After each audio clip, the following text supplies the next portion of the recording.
Olá, tudo bom, galerinha? Sejam muito bem-vindos a mais uma aula de ciências. Quem está falando aqui é a professora Marisa. Hoje nós vamos conversar e conhecer um pouquinho sobre alguns impactos ambientais nos nossos biomas brasileiros, tá? Então, prestem atenção nos slides que eu vou apresentar, tá certo?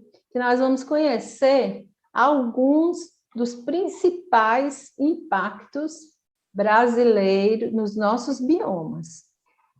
Primeiro lugar, o que são impacto? Né? Quando você pensa assim, numa batida, uma batida é um impacto. É algo que tira o equilíbrio do bioma, tá certo? Então, já sabemos que biomas são conjuntos de ecossistemas com clima, temperatura, pluviosidade, característicos próprios daqueles ambientes e também com um conjunto de fauna e flora. Nesses ecossistemas, nesses biomas, nós temos as cadeias alimentares, né? Então, a primeira coisa que a gente vai ver aqui é o quê? A questão da retração da vegetação devido à ocupação humana. Então, observem esses dois mapas. Esses pontinhos vermelhos, eles representam a população humana. Aqui são os anos anteriores, né? E aqui é mais moderno. Então, vocês vão vendo que há o quê? Um avanço na população, tá? A população vai avançando cada vez mais e a vegetação vai se retraindo, né? E os principais fatores para que isso ocorra, ocorrer essas alterações, essa retração, essa diminuição, poderíamos dizer assim também, da vegetação, é devido a atividades relacionadas com a expansão agropecuária. O que significa isso? A expansão agropecuária é justamente a questão de criar muitos animais, tá? E essa criação extensiva de animais é uma expansão também para a alimentação, tá? Das pessoas. Muito embora aconteça também expansão de centros urbanos, porque quando as cidades vão crescendo, as cidades elas vão sendo construídas em locais que antes não tinha nada de construção, e aí essa vegetação vai diminuindo, né? Produção de energia também é um outro fator. Bom, queimadas e desmatamentos é uma grande preocupação na perda de vegetação, na perda nas alterações ambientais, nos impactos ambientais. Elas podem ser acidentais ou intencionais, elas destroem a vegetação, elas tiram o habitat natural dos animais, elas também liberam gás carbônico na atmosfera, principalmente as queimadas, tá? Causando o quê? Poluição do ar. Elas destroem o solo, tornando esse solo próprio, tá? Para a vegetação, para a produção de alimentos. Então, há uma grande perda. Produtos químicos é outro fator que impacta grandemente nossos biomas. Os produtos químicos estão presentes em diversas atividades do ser humano. Na agricultura, por exemplo, são utilizados fertilizantes. O que são fertilizantes? São compostos que vão aumentar a produtividade do solo através da introdução de nutrientes artificiais. Os agrotóxicos, eles são aplicados no combate a pragas, né, a seres vivos que prejudicam as plantações. Agrotóxicos utilizados em plantações próximas a vegetações nativas ou rios contaminam esse solo, tá? Contaminam os vegetais e a chuva leva essa contaminação para outros locais. Outros produtos também podem ser extremamente tóxicos, como mercúrio, utilizado em quê? Em minerações para separar o ouro da rocha. Tráfico de animais silvestres é outro grande problema. O tráfico de animais silvestres refere-se à captura, à retirada desses animais do seu habitat natural e à comercialização ilegal. A retirada de animais silvestres, ou seja, retirada de animais do seu ambiente natural, altera as cadeias alimentares e pode levar a diversos prejuízos, e muitos seres vivos são levados à extinção. Isso reduz a biodiversidade e causa desequilíbrios.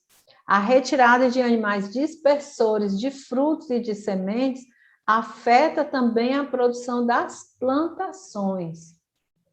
Temos também animais que são campeões em procura pelos traficantes, como, por exemplo, muitas aves. A gente tem o papagaio da cara roxa, a arara canindé, a arara vermelho, o currupião, o curió, o tiê-sangue e o tucano. E alguns mamíferos, como o mico-leão dourado, macaco prego e a jaguatirica. Fiscalizar, denunciar, se conscientizar, não querer ter esses animais, não querer trazê-los para a sua residência, tá?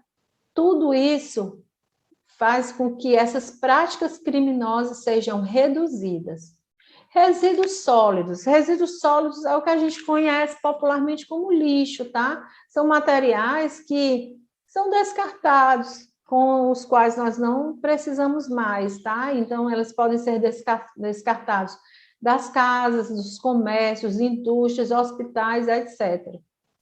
Se não forem descartados da maneira correta, os resíduos vão prejudicar o solo, tá? Porque vai haver a produção de um líquido chamado chorume. Esse líquido é originado da decomposição de resíduos sólidos e o acúmulo desse líquido produz um mau cheiro e atrai animais que podem transmitir doenças, como ratos, insetos, né? Como baratas, mosquitos, etc. Separar, reciclar, né, os resíduos sólidos, separar o que é plástico, o que é papel. Se você não consegue separar tudo, separar pelo menos o que é orgânico, que é restos de comida, cascas de vegetais e de frutas. São ações simples que nós mesmos podemos fazer para diminuir esses impactos nos nossos biomas.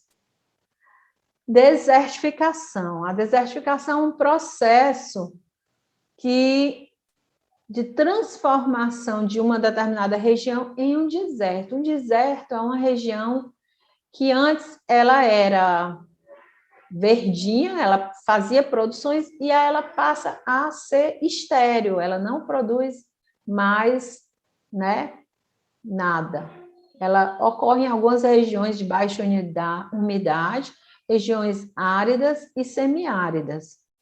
Nós temos também a desertificação acelerada pela má utilização do solo, tanto na agricultura quanto na pecuária, pela eliminação da cobertura vegetal, pela mineração e pelas irrigações ineficientes. As principais consequências da desertificação estão a redução da biodiversidade, intensificação da erosão, que é a perda de nutrientes carregados pela chuva, pelo vento, a redução dos recursos hídricos e a redução da fertilidade desse solo. A Caatinga, por exemplo, a nossa região aqui, a Caatinga, possui menos da metade da sua vegetação e parte dessa flora é retirada para servir de lenha em fornos de produção de cerâmica.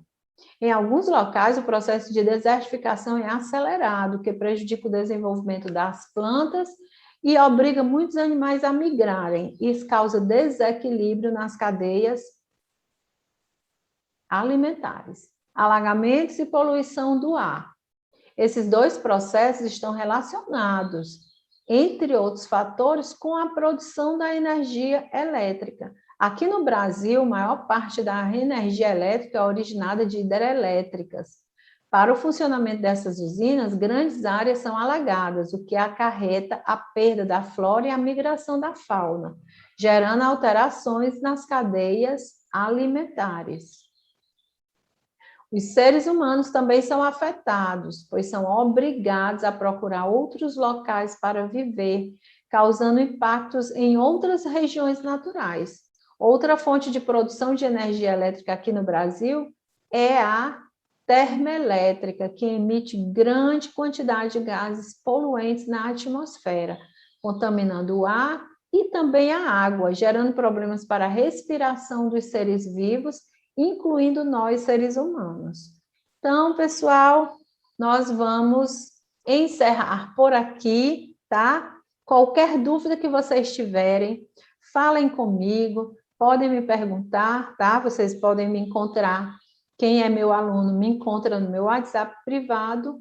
Quem não é meu aluno e se interessar, eu estou no Instagram, Prof. Marisa, com Z.